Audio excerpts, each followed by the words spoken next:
Welcome to the hardware review of the Azeron Cyborg. With the Cyborg, Azeron promises a new and intuitive way of input, which is supposed to bring PC gaming to the next level. Therefore, we take a detailed look at the current flagship, the Cyborg. Azeron provided us with the Cyborg as a loan model for the review, whereby there were no requirements or specifications. It is therefore our own and free opinion. At first glance, the advertised features with up to 29 configurable and programmable buttons, full customizability of all components, as well as an additional thumb joystick read very exciting. So let's first take a look at the scope of delivery.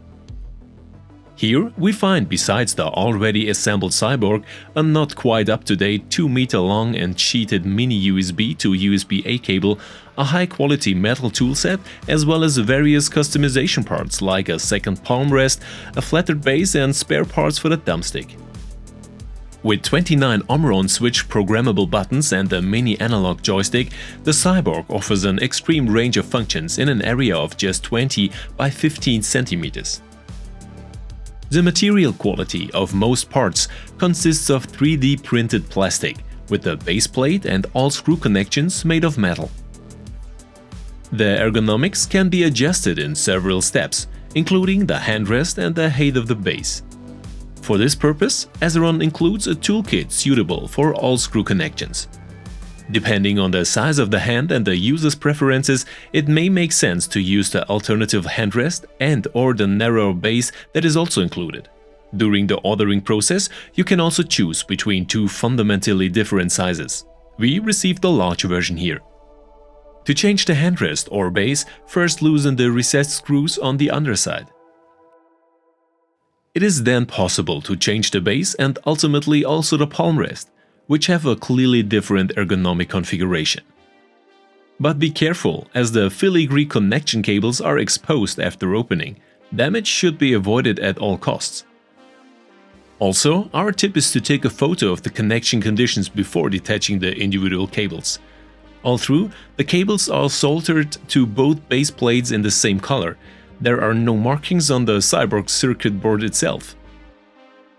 The 3D printed material makes a solid and stable impression, but the surface finish is rather rough due to the production process.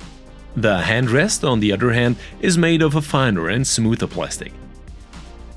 After changing the base, we can now also adjust the palm rest, whereby we found the flatter version to be more comfortable, especially for longer gaming sessions. The biggest plus point of the Cyborg is, of course, the comprehensive adjustment options of the respective arms to which the various buttons are attached.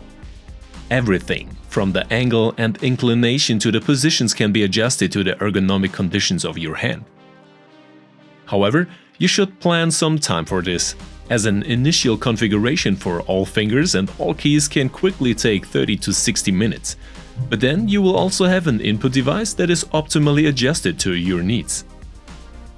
But it takes even longer to get used to the really extensive input options, since you can not only press down with the slightest movement of your finger, but also forwards, backwards in 2 stages, and to the sides, whereby each finger directly controls up to 6 keys. The Azeron switches are also very sensitive, which can quickly lead to incorrect entries, especially in the beginning.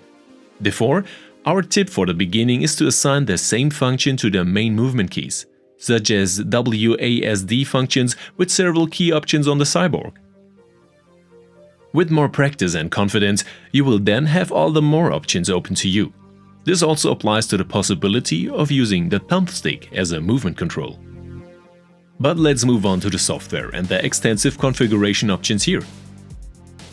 After downloading the free Azeron software, it's also a good idea to take a look at the quick guide or the extensive and detailed instructions, as these can clarify some questions in advance. You have to confirm the software again manually on the Windows to be able to start it, and examination for viruses or malware was negative in our test. In the clearly arranged dashboard, you will find all the buttons of your Cyborg, and under the settings as well as the option to upgrade the software and firmware, which is strongly recommended before the first startup. An existing profile can be saved in advance and exported to share profiles with others. In our test, there was an error message during the first firmware update attempt, after which we were able to update the firmware without problems with the second attempt and the new plugin of the Cyborg.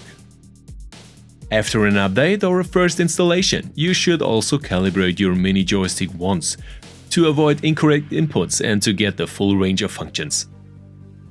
The other options are mostly self-explanatory, but we recommend that you lower the LED on the side by adjusting the brightness, as it can be very bright. The aforementioned function of exporting existing profiles or importing them from others is exciting, so you not only have the option of saving your own profiles, but also of passing them on. But let's move on to the configuration, programming and key assignment options. Here you can not only assign normal keys, but also double clicks or long presses. But you can also easily integrate macros and other input devices such as your joysticks or virtual variants. This offers an enormous range of functions, and the possibilities for customization are almost unlimited. Although it should be noted that this requires a certain amount of training. If you press a key on the Cyborg, it is also highlighted in the software, which simplifies the assignment. A drag-and-drop function can also be used. But now we come to the summary and the conclusion about the Azeron Cyborg. As a conclusion, we can recommend the Cyborg for currently about €180 or just under $200 to gaming enthusiasts and power users in the field of video processing in any case, because the range of functions on a small surface is very exciting. The inputs are lag-free and a very high speed is possible with a little practice. The thumbstick is a useful addition and provides an extra mini joystick for simulation games such as a flight simulator or space simulations.